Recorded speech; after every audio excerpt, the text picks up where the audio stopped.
তো hello guys, কেমন আছো তোমরা সবাই? এসএম সম্রাট লাইফস্টাইল ব্যাক ছোটো মোটো মিনি ব্লগে তোমাদের সবার স্বাগত। তো আজকের ব্লগটা হবে আমার বিকেলে কী করছি না করছি। আর বিকেলে ওয়েদারটা দেখো গাইস, অনেক সুন্দরই একটা ওয়েদার। বিকেলে আকাশটা পুরো নীল হয়ে আছে গাইস। আর যখন বেলার সময় ছিল তখন বেলার সময় গাইস অনেকটাই পরিমাণে আমাদের এখানে বৃষ্টি হয়েছে। তো বৃষ্টির পরে বৃষ্টিতে আমাদের এখানে জল জমে গেছিলো অনেকটা করে। তো বৃষ্টির পরে আকাশটা এখন ক্লিয়ার হয়েছে, দেখতে পাচ্ছ ওপারে রোদ্দুরও উঠে আছে এখন গাইস।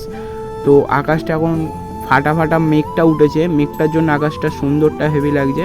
তো এই যে আমার অনেক দিনকার সাইকেল, এটা আমাকে অনেক ছোটোবেলার সাইকেল। তো সাইকেলটা আমি অনেক দিন চালাইনি, কি ইউজ করিনি, ওই জন্য আমাদের ঘরে পড়ে আছে। তো দেখো ওখানে একটা নীল আকাশের মধ্যে ঘুড়ি উড়ছে, আমাদের এখানে ঘুড়ি ওড়ে অনেক। তো ঘুড়িটাকে দেখতে পেয়েছো জানি না। আর এখানে দেখো জল উঠেছে কতটা করে। আর আমি আর বোন জলের সময় ফুচকা খেতে গেছি গাইস। ফুচকাটা আমাদের পাড়ায় একটা কাকু আছে, ভালোই বানায়। তারপর খেয়ে দিয়ে অনেকটা সন্ধ্যে হয়ে গেছিলো। সন্ধ্যাবেলা আমাদের ঘরে রুটি ফুটি হয়েছিল। তো খেয়ে দিয়ে আবার আমরা সন্ধ্যাবেলার দিকে বেরিয়েছি। রাস্তায় দেখতে পাচ্ছ কত করে জল। আর রাস্তায় আস্তে আস্তে পুরো ঘেমে গেছে গাইস জল পাড়িয়ে পাড়িয়ে। আর এটা আমার বাবা এনেছিল, দেখতে পাচ্ছ কলা, শশা, আরও রুটি ফুটি আছে।